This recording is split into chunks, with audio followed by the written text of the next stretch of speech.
Alison Amanda Hinds was born on June 1st, 1970, in London, England. Her story begins in Plaistow, a working-class neighbourhood in East London. Her parents were Barbadian immigrants who had travelled to the UK in search of opportunity, part of the great wave of Caribbean migration during the 1950s and 1960s. Her father worked at Ford's Dagenham plant, a classic story of Caribbean men in the UK during that time, taking on factory and industrial jobs to build better futures for their families.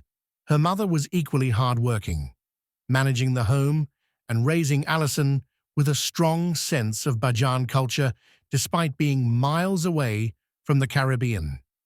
Music was always in the air in their home. Caribbean families abroad often held on tightly to their cultural roots through food, language, and music. Alison grew up hearing the sweet sounds of calypso, reggae, and of course, soca, the infectious beat born out of Trinidad, but loved all across the Caribbean. But Alison's childhood wasn't without its trials. When she was 11 years old, her parents divorced. The separation changed the trajectory of her life. Her mother decided to return to her homeland, Barbados, taking Alison with her. It was a move that would ultimately place Alison right where she needed to be, to blossom into the artist she would become. In Barbados, Alison was no longer the little London girl. She was a Bajan teenager finding her way in a new environment. The island was alive with culture, especially music. Every summer, the Cropover Festival transformed Barbados into a celebration of sound, colour, and rhythm. Young Alison, naturally shy but full of talent, was captivated by it all. By the age of 15, Alison had already discovered her gift. In 1985, she entered the Richard Stout Teen Talent Contest, one of Barbados's most prestigious platforms for discovering young performers. She finished in third place, but more importantly, she gained confidence and exposure. Barbados had taken notice of Alison Hinds. The real turning point came in 1987. Alison, then just 17 years old, joined a newly formed soca band called Square One. At first, she was just one of the vocalists, but soon her stage presence, commanding voice, and natural charisma set her apart. Square One was more than just a band. It was a family.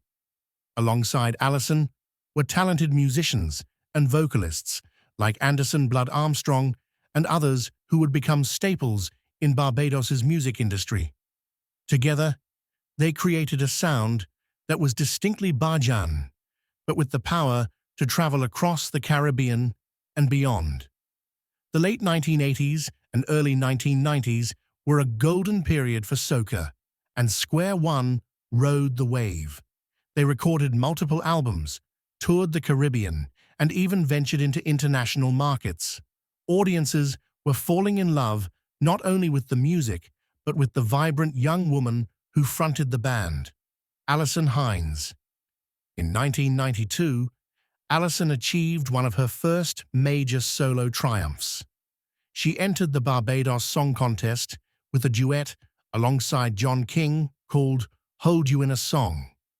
The performance won the contest, proving that she was not just a band member, but an artist who could shine on her own.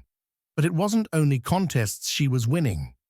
In 1996 and 1997, Alison's songs claimed the Road March title in Barbados, the award given to the most played song during Cropover Festival. In 1997, she went further, winning the coveted Party Monarch competition. These victories solidified her status as not just a singer, but a cultural icon in Barbados. Alison had become the face of Square One, the voice of Cropover, and a name to watch in Caribbean music, personal life. By the early 2000s, Alison had spent nearly 2 decades performing with Square One. The band was still going strong, But Alison had reached a new stage in her life. In 2004, she welcomed her daughter. The birth of her child was a turning point. For Alison, family has always come first. At the peak of her career, she made the bold decision to step away from the band to focus on raising her daughter.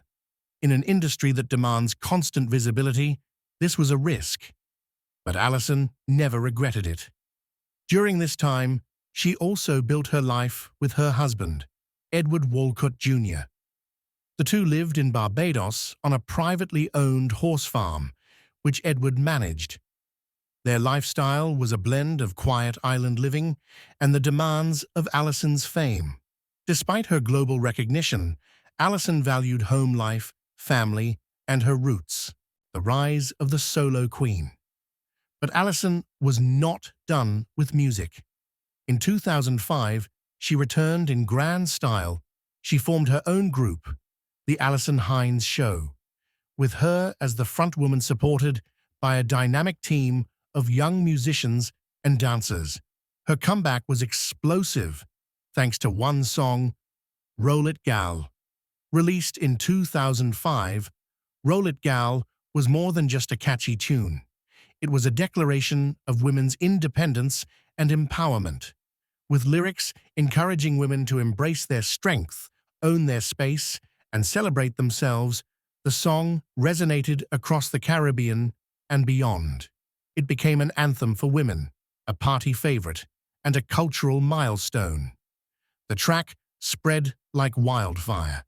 Soon, Alison was back on international stages, performing at carnivals in New York, London, Miami, and Toronto.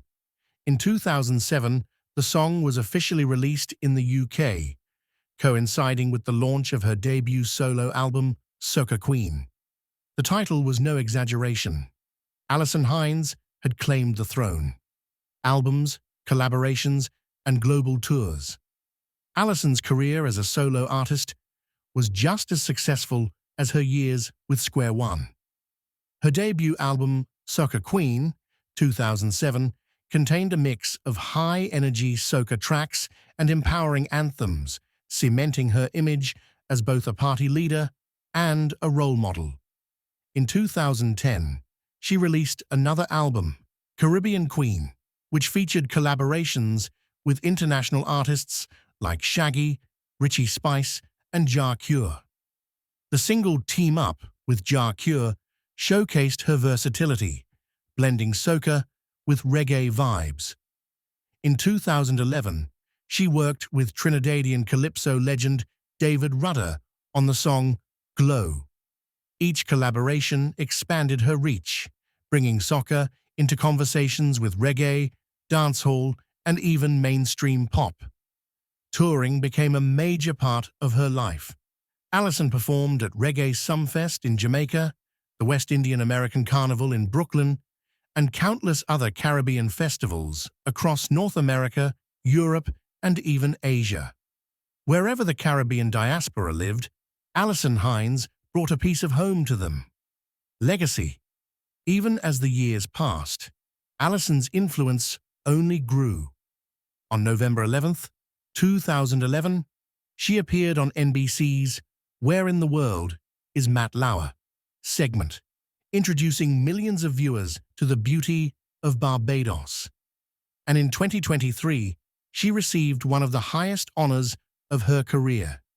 The University of the West Indies at Cave Hill awarded her the honorary degree of Doctor of Letters. The recognition was not just for her music, but for her role in shaping Caribbean culture, empowering women, and representing Barbados on the world stage. Today, Alison continues to live in Barbados with her husband and daughter.